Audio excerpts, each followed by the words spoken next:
I'm here to see Mr. Abhulime Ehiagwina. Yes, please.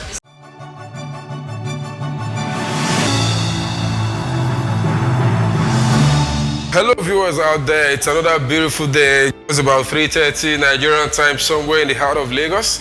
And we're here today to engage one man, the CFO / alternate MD of one of the communication firms in Nigeria, Smile Communication. Is another person but Ehiagwina Abhulime. Why not sit back, relax, join me on this episode. Join me, just join me.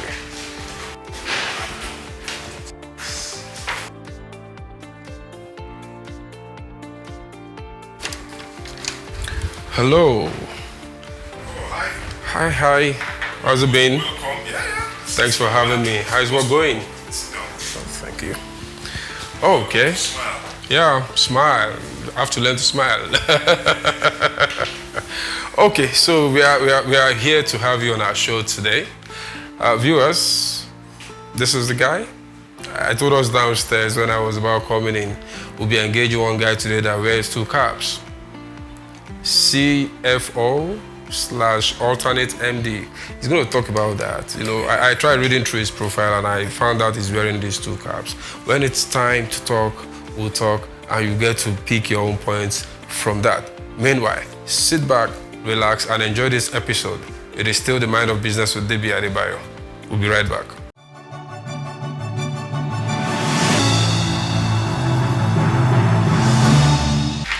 Viewers out there, welcome back again. Like I said, it's the Mind of Business with DB Adebayo, and today we are with Abhulime Ehiagwina. The interesting part of my conversation with him today revolves around these 2 caps. So let's start with that. Then we'll go into some other things later. So, my brother, how has it been like wearing these 2 caps? And I think you should tell the viewers these 2 caps you wear actually. Okay, so I'm the Chief Financial Officer of Smile. A few months after joining, the MD left. And what we have now, in the last 2.5 years, we have an alternate or rotational MD system between my colleague, Chief Technical Officer, and I. We do 3 months on, 3 months off. Interesting. For 2.5 years. Interesting. So yeah, it's an interesting model. Different styles, different perspectives. You know, but then we do a lot of joint, if you like, joint decision making. Okay. To serve the business, yeah. Okay. Now, looking at your person, it's been finance. Yes, at some point you were the CEO of one of the telecommunication firms also. So, at what point did you cross to that CEO role? Yes, the CFO is the C-suite role, kind of also. But the CEO is like an umbrella role. So, at what point did you cross? Because I'm trying to look at the alternate MD role and I'm trying to balance it. We're still going to go back to the foundation of your being a financial person anyway. But at what point did you cross, from that CFO to that CEO or MD role? Yeah, so I would say really at the top of organizations, you have your technical area. But at the end of the day, every top manager is conscious of what the goals and objectives of the organization are. So you stop always wearing a finance hat, sometimes you wear a commercial hat, sometimes you wear HR hat. So across board. So over time you will find that whenever there are vacancies or need to relieve, I find myself being called on, sometimes some other colleague.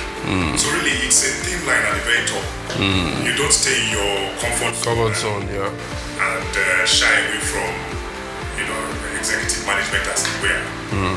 So yeah, and I think training also helps. Okay, now the alternate part of it, and I'm taking you back to that because I'm trying to look at the sync in strategy implementation. As a firm, you have a strategy planned out for the year, and so probably you're running for 2 months or 3 months. The other person comes to run for another 2-3 months. So the handshake, how seamless has it been, kind of? Yeah, because it's not a very large organization. Naturally, I would say that has gone well, and we meet at least 2-3 times a week, just operational review. Okay. Everybody's there, so we're on the same page on most activities. So really, it's gone seamless. And like I said, it's an acting role. Yeah. We're both acting for 2.5 years. And, so far so good. It's been fine. So, it does help. Different styles. You try something, it's not working. Somebody else comes and try his own approach. And when it's your turn, you have all the authorities of that office, right? Oh yes. So there's organizations that have dedication of power and dedication of authority. So when you're acting as MD, you will exercise those functions. But it's typically what happens really in leadership. At some point, you don't really ask yourself, do you have the authority to do it? That's not the first thing you ask yourself. In leadership, at some point, you don't ask yourself if you have the authority. That's not the first. Please, eat that. You convince yourself that this is the best line of action for your organization. And then you convince others, because you're not the one who's going to do it all. You have a team. And then, of course, you go to your board if the values are beyond your So really, that's it. There are always opportunities coming up in the market space.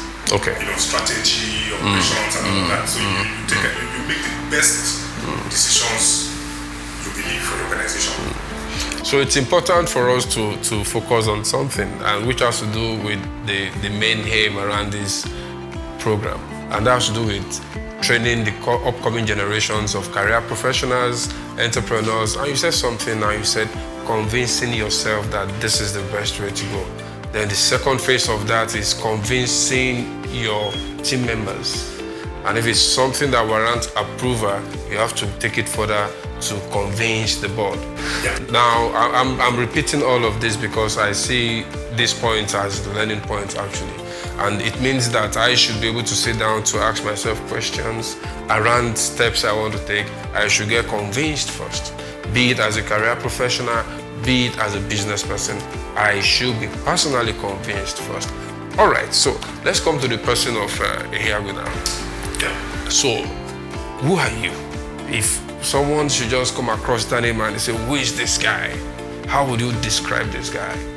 Well, I would say a professional who spent the last 3 decades plus working in various organizations. I see myself as sometimes I call myself a serial CFO, because I've been CFO in maybe 4 or 5 organizations.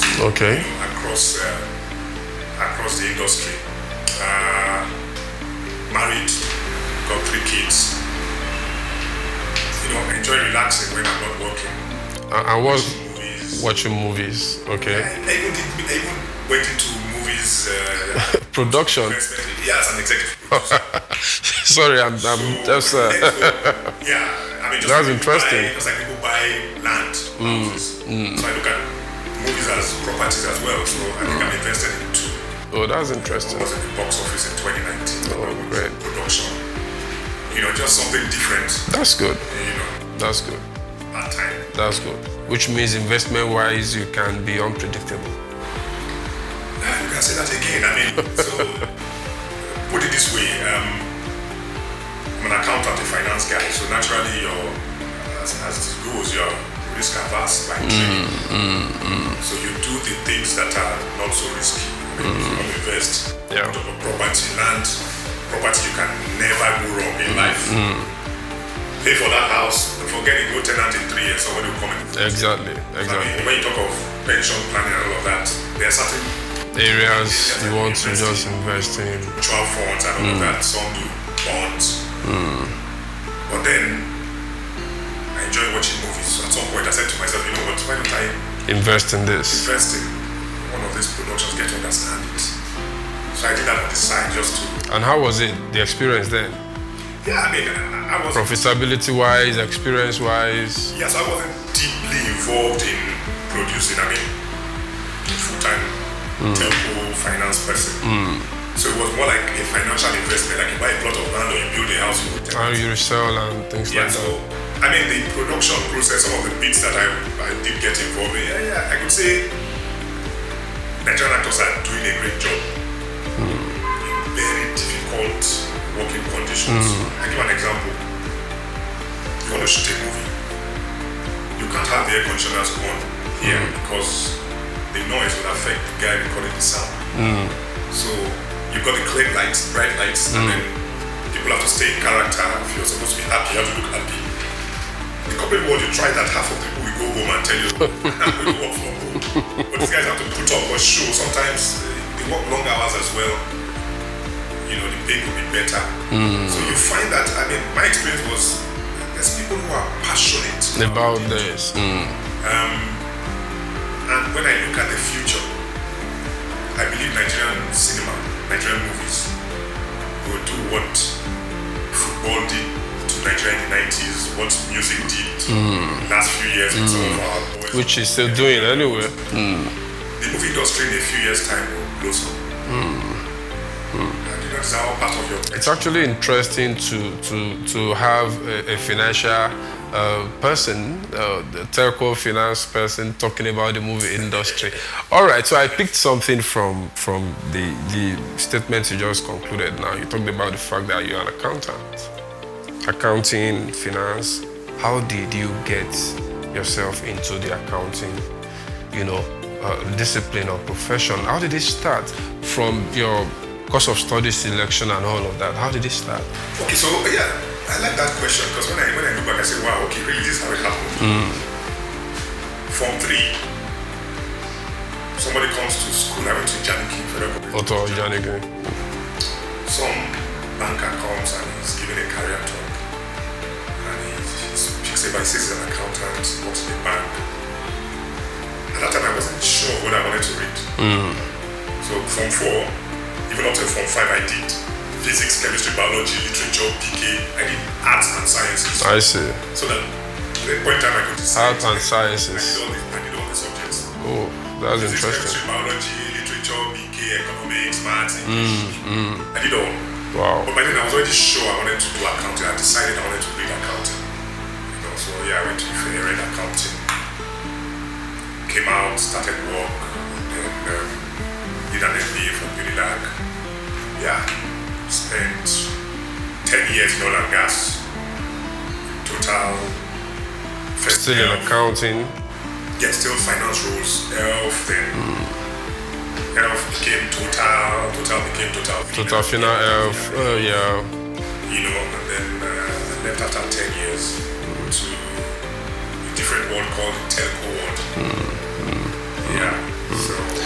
Okay, now, so if we trace this back, then we can say to ourselves that that guy that came visiting to talk about career actually inspired you then to go into this. Yeah, I would say that because first and foremost, I'm numerate, always been. The figure person. Always been into, always been numerate, even without using calculators and all that. So I've always had that flair, so it just made sense to me. I'm not going to do accounting. I see. Out of law, I said law. Maybe later I need law. Now you no longer need law, you need that. Yeah. So that's gone. Medicine, Viewers, I believe you're enjoying this conversation. He's just told us how he got into accounting. And for me, it means we should open up ourselves to information. The fact that I was able to open himself up to information during that presentation led him into accounting. And he's journeyed, across sectors, from oil and gas to telco and all of that. We'll be right back after this time out. Stay tuned.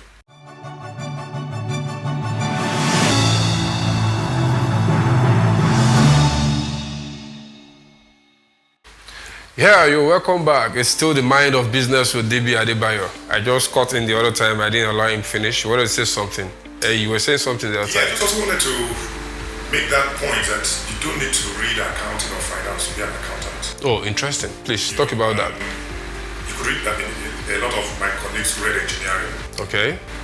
I know some who read medicine. Okay. I know some who read arts as well. So at some point, the important thing is go to school, get an education. Come out after your youth service.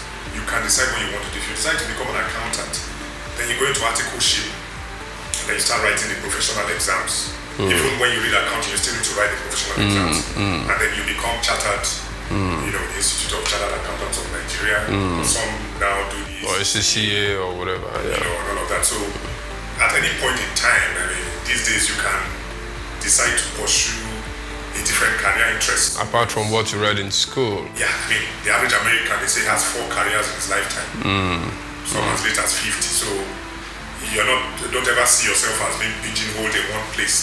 Wow. I hope you guys are picking these points. Never see yourself as being pigeonholed in one place. You can actually study a course, come out, chase your dream, but do a very good job when it comes to discovering that dream. I think that's what he's talking about. Because if he's telling us now that you have engineers as accountants today, you know, maybe first degree in engineering, but today they are finance people and all of that. Okay, all well, and I mean, that well said.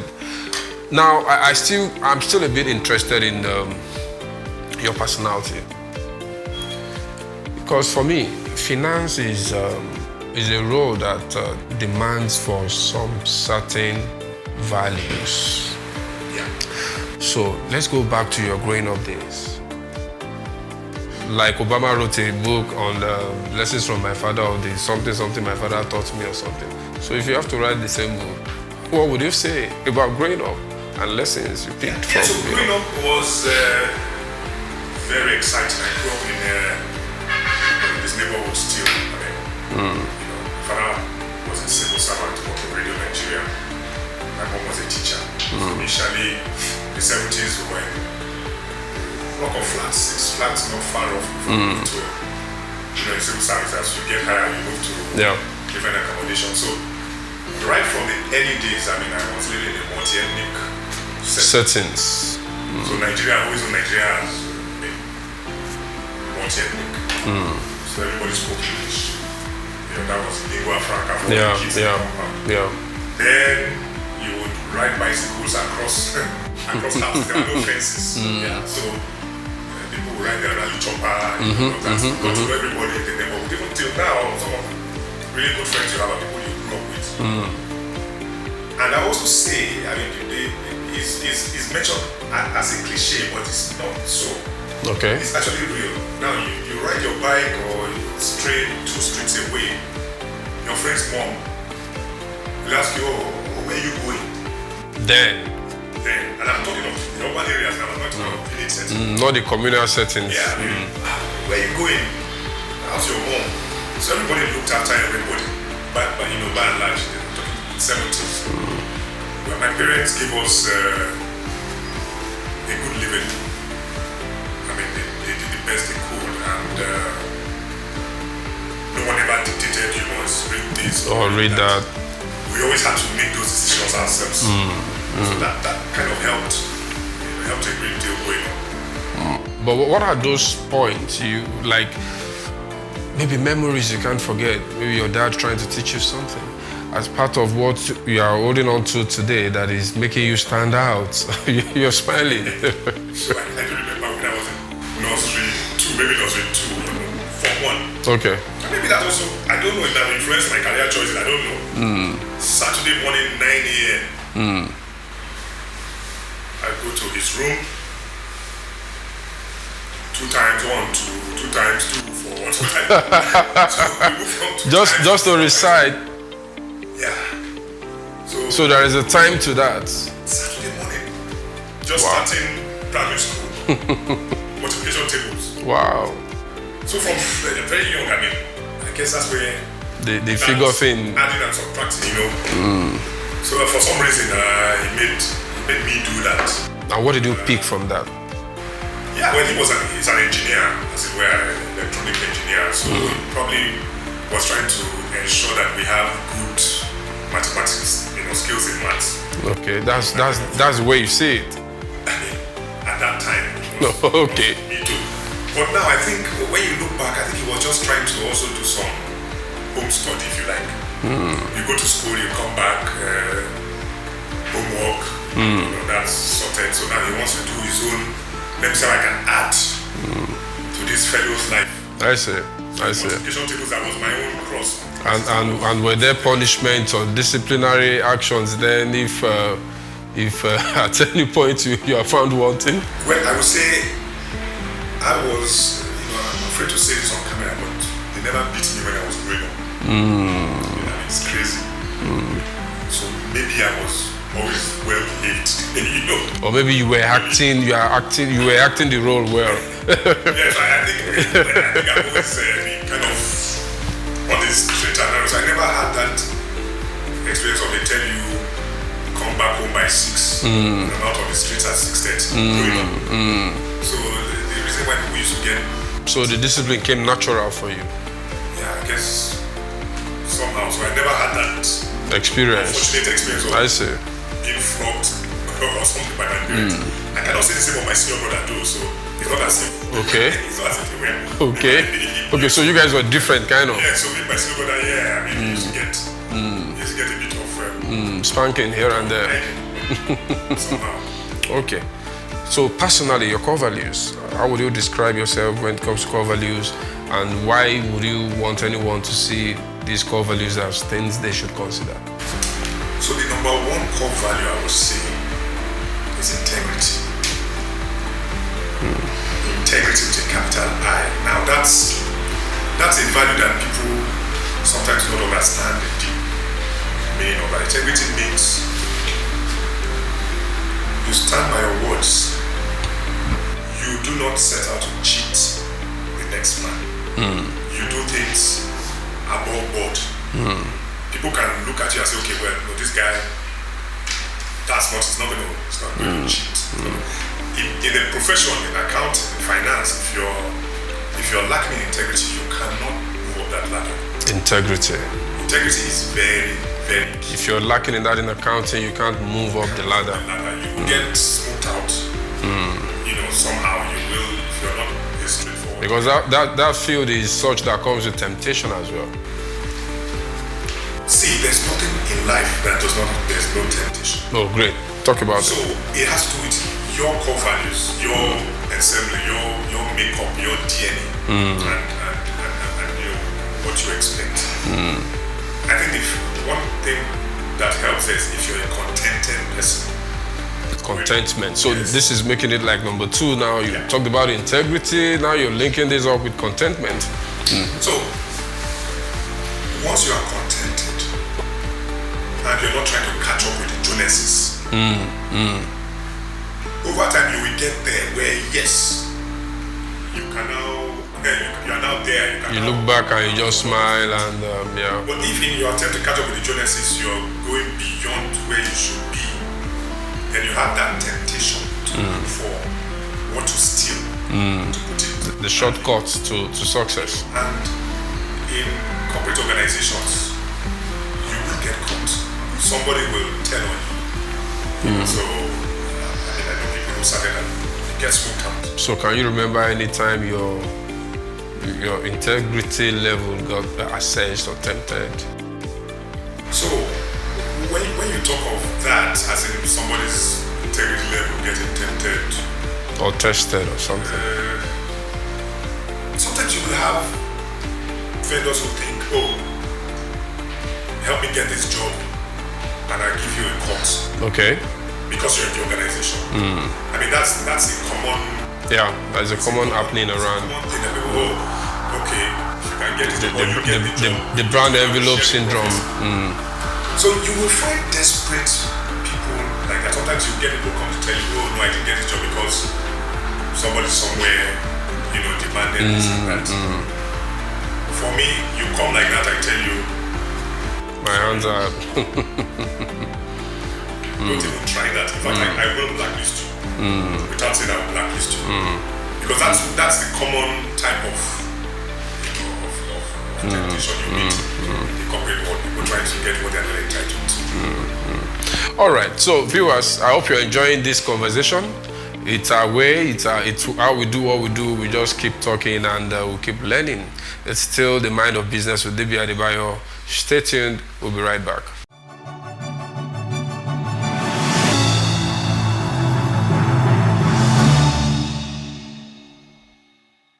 Right, welcome back. We've been talking about core values, we talked about contentment, we talked about integrity, and we talked about from his own way how to, you know, stand against such thing where you get tempted and things like that. Okay, so let us liken your generation against the present generation or even the upcoming generation? Do you see any balance in values, approach to learning, things like that? Yeah, so I would say that, the present generation have things, there's better level of better material, they can reach material much easier with the internet. In those days you had to go to a physical library and look for books. Some of which pages have been ripped off. Yeah. When you're writing thesis or trying to do some research. So now with the internet, they have it a little easier. I would say they're more aware than we were. Okay. Because they have information, right at your fingertips. Then you have to mine information, even when you were in school. I think they're a lot more vibrant than our own generation, kind of. I think there's a lot more vibrancy coming from the fact that there's a lot more information out there available to them. A lot of parents underestimate their children in terms of what they can do, what they know. And when I say children, I'm even talking of those in the late teens, not even talking of 5-year-olds. So they know quite a lot. Many times, because of state of society, sometimes we try to over-shelter them. But when they're on their own, they know what to do. Many of them do have also good sense of what is right and what is wrong. I would say that, of course, they didn't have to go through some of the hardship. I can remember in secondary school, they had to cut grass. And I remember them saying, you're cutting grass so you can be a great leader in the future. Grass cutting help. And I don't know, just blisters on the head. So I finally had to make that correlation. But now in their schools, you don't find that wrinkle and cutlass like like we had to. In fact, now if you spank a student now, the teacher or whatever can be given a query. Some schools, some private schools. Yeah, so that's the other aspect. I am not a believer in corporal punishment, unfortunately. Maybe because you didn't experience it. But your brother might think differently, I'm sure he thinks differently. People who experience that, they talk about it in joke. They used to beat me, but look at the rotten society. Why those people not beating when they were kids? Did that make them better leaders? I think for me the key thing is communication. Okay. Adult communication with the next generation of kids, because they are smarter than we think they are. You're right. When you carry them along and they know that, well, okay, you're treating them like young adults, that sense of responsibility comes straight. When you keep beating a child, it just becomes stubborn. I can remember they said they beat this guy because he did something wrong and he did not do that thing against him. He did the same thing again and they still beat him again because they beat him that cheap. So I would say, it's a different. But what about that part of value? Because if you look at, like you said something, you're riding your bicycle across the environment or your street and somebody is asking, hey, what of your mom? Where are you going? Value these days. Drivers of what we read about, what we see every day, especially the negative vibes, in society. So, from your own view, what do you think, can be done? I think the root of the problem is the family institution has kind of broken down. That's the root of the problem. The family institution is not as strong as it used to be. Generally. Yeah.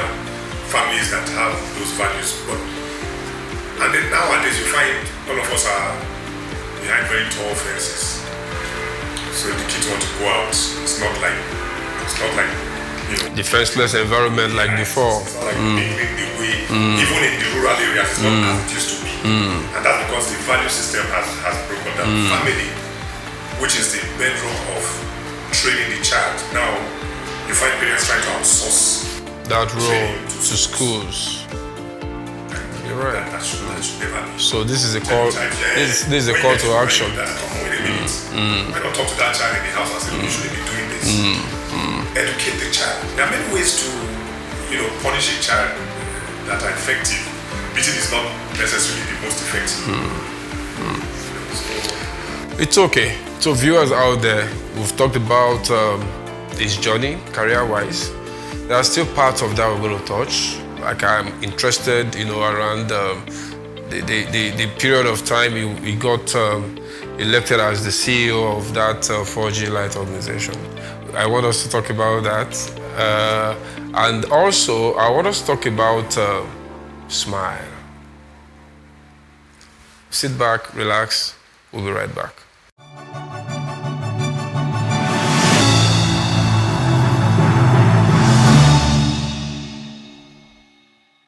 You're welcome back. It's still the Mind of Business with DB Adebayo, and today we have Ehiagwina Abhulime, and he's been doing justice to our questions. Don't mind my pronunciation of the name. At his own time, he'll pronounce it the right way. I've gotten that approval to pronounce the name my way today. Right before the timeout, I talked about the fact that he got picked to be in that acting capacity, And for me, all such comes with feelings. Feelings of acceptance or joy or upliftment or whatever. But then, something about him is also worth considering. The fact that along the line of his career progression, intermittently he would have been called upon to say, okay, this person is now in standing for this person, standing for this person. Because when I was asking about the training that, managing the suit, whatever, that was his response. So let's start with the feeling of that final, even if it's alternates, it's more final than the other. It's better than when you're just filling the gap for like 2 weeks or 1 month for someone, but now every 3 months I play this role. My CFO role is still there permanent anyway, because you told me you double up in these 2 roles whenever. Okay, so the day you were told that, okay, so you act in this capacity as an alternate MD, and this is how it will flow. What was the feeling like? Deja vu. It was almost like I've seen this before. Yeah, it's almost like it's just another day's job, but now perhaps the remit is wider than it used to be. And expectations more. Yeah, because now your colleagues, you have to get their support as well. You're a CFO. Sometimes you will stand your ground in your role as a CFO. When you're a CEO, that also happens, but a lot more when you're acting, you need to carry along role. Leadership. Yeah. Get them to see your point of view, when you don't agree, and then at the end of the day you get to some compromise. So for me it was just another day in the office. So how do you define leadership? Because from the response now, you're talking of the difference between that role of the CFO and the CEO. And yes, both might be such that demands for leadership skills, but one demands for it at a higher level. So how would you define leadership? So leadership, I would say, is charting the way an organization will move in this context. Okay. Leadership is giving the blueprint, tweaking the blueprint to ensure that organization moves in the way that the objectives of the organization and the shareholders will be realized or exceeded. That's Okay, that seems like I actually would like you to break it down. Don't forget, the essence of this is to enhance the learning ability of our viewers. So I want you to try and break it down. I picked points from what you said. Charting the pathway to actualize a given vision or goals or objectives. So please just kindly break that down in the way you think an average person on the street will understand. Okay, so let's put it this way. So as an organization, you have a business plan. The business plan is over the next 5-10 years where the business wants to be. Yeah. And the kind of market share numbers you aspire to have. Now, what the business plan does not tell you is all the steps you need to take. The how. High level, give some of the thought processes around the basis of preparing that. Now, when you are a line executive, maybe like a CFO, so you report against your budget, trying to make sure you meet the tactical objectives. Now, when you're the CEO, you have to, more often than not, think outside the box to say, okay, well, yeah, these are the plans we have. How can we ensure that we grow, for example, our subscribers 30% in the next year? Of course, you have sales guys always thinking about that, but they are thinking in the normal fashion, looking at trends. You always have to come up more often than not with some more creative thought process. Different ways on how to actualize these plans. Strategic thinking and all of that. So if I pick clearly now, being able to do that revolves around your definition of leadership, supplying leadership, carrying a team along to ensure you achieve set goals of an organization. All right. So Smile as an organization, how has it been?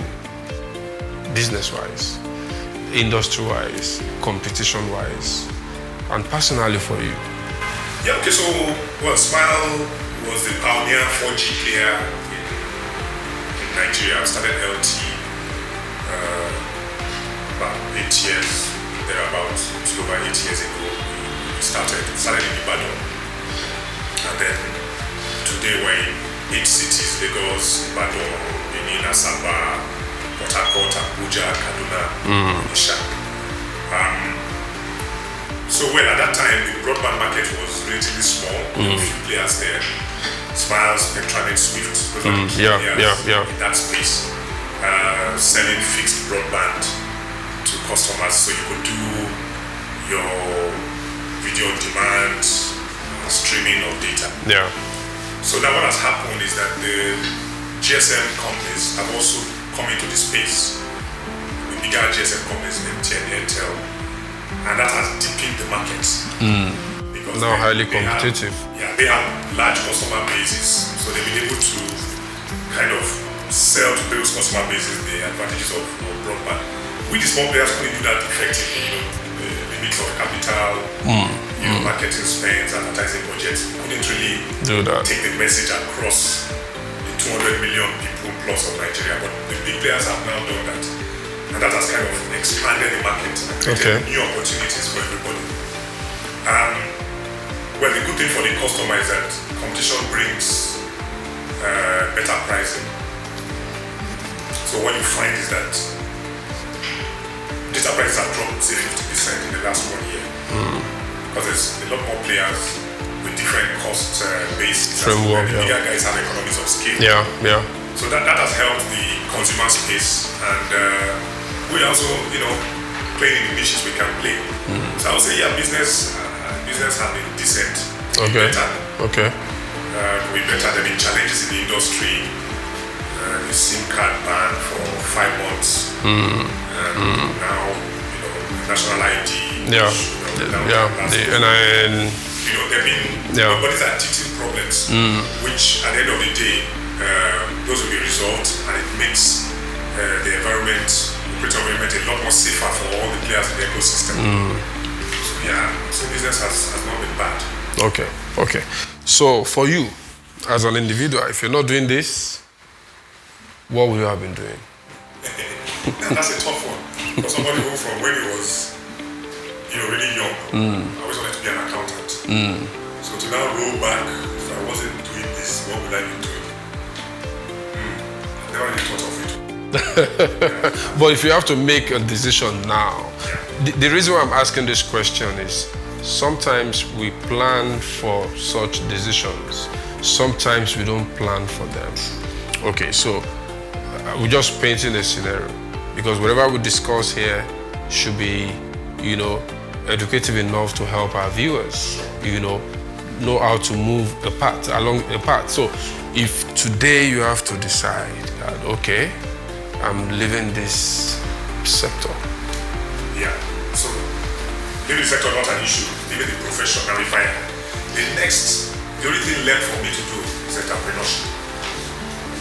You have any line of business? Business industries. I've been Okay. in FMCG, I've been in oil and gas. I've spent last 17, 18 years in telco. I mean, at some point I was on the board as a non-executive director of the Interswitch. Okay. The Helios. So I think I've had a lot of varied experiences and exposure. So if I stop being, of course I can't work forever. I mean, I'm going to entrepreneurship. So what's your definition of entrepreneurial? Entrepreneurship now, as opposed to being, so you talk of factors of production. Land, labor, today I'm labor. Yeah, today you're Entrepreneur. Yeah. What that means is I go out there to do different businesses that catch my fancy. I mean, like I said, I'm already invested in the movie space. There's a lot of, if I was to do it full time, I mean, instead of being an executive producer, I could also find some other roles in that space. I mean, I still see that there's opportunities in fintech. I could start up a fintech or partner with some people who are already there. And join forces with them. These are businesses of the future where there's a lot of growth potential. Since I can even open a supermarket. Where you said daily cash, in the supermarket, you have daily money coming in. yeah, because you said something actually that you've never thought of this, and it's just coming in like eating you straight like that. Well, I believe now that I've raised it, you keep thinking about it. Okay, so it's been wonderful discussing with this man here, exposing us to his person, and the journey so far. It's still the same show, The Mind of Business with DB Adebayo. Stay tuned, we'll be right back.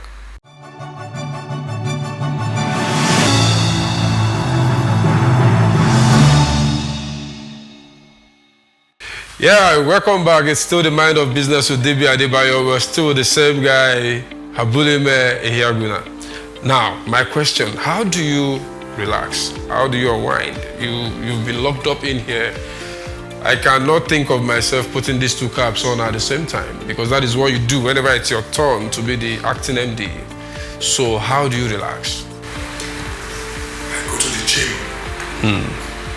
The gym is an integral part of my life. Okay. 3 times, 4 times a week. I struggle every evening. 3, 4 times a week, I will go to the gym, work out for an hour and a half to 2 hours. Okay. And yeah, you always feel good when you do that. Yeah, It's a very good stress reliever. So yeah, that's, occasionally I will hang out, say, look, I want to have a drink. Okay. I go to the movies maybe twice a month. Okay. Not that I plan twice a month, it just so happens that It happens. 2 films a month I want to watch on average. On average. On average, yeah. So I mean, those are the key things. Okay. Sometimes we go to other towns, we just go spend weekend. Last weekend, my wife and I were in Abeokuta. Wow. Just go, since the kids are grown up in school. Yeah. So just give yourself time. That's good. Yeah. That's good. So any plan? Okay, go on. Yeah, that's really. I mean, those are the key things I do. Gym, hangouts, movies, and all of that. I mean, the Kodi Club, yeah, I remember. So once in a while, we do go there in the evenings. Used to be in the publications committee as well. No, okay. Years back. So we do a bit of service. Yeah. Service to humanity. Are you a Rotarian? No. I'm saying service to humanity because that is the language in Rotary. It's a kind of a statement in Rotary. Yeah, that is what Rotary is all about, service to humanity. I'm a Rotarian, actually. Okay. Okay, so any plans for this evening? I know we still have a few more things to talk about, but I see that people are already leaving the office and things like that. Any plan for the evening? Yeah, we'll go have some grill somewhere, make one. No, okay. We'll go to a nice place. Oh, okay. It wouldn't be a bad idea for the viewers to see you do that. And why we do that with you. Guys, sit back, relax. We'll be back. Probably when we get to that location, or even as we step out of here. We'll be right back.